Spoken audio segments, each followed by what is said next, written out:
10ના વિદ્યાર્થીઓએ ગણિતના 30 ગુણના પ્રશ્નપત્રકમાં મેળવેલા ગુણ કોષ્ટકમાં આપેલા છે. તો વિદ્યાર્થીઓ મેળવેલ ગુણનો મધ્યક શોધો. મેળવેલા ગુણ આપ્યા છે 10, 15, 20 અને 30.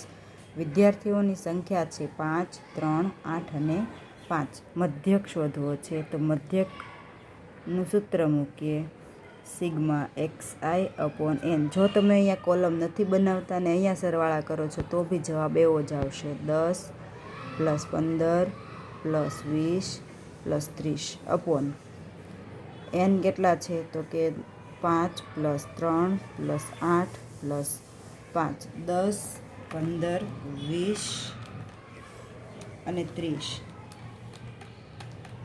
સરવાળો કરીએ તો 75.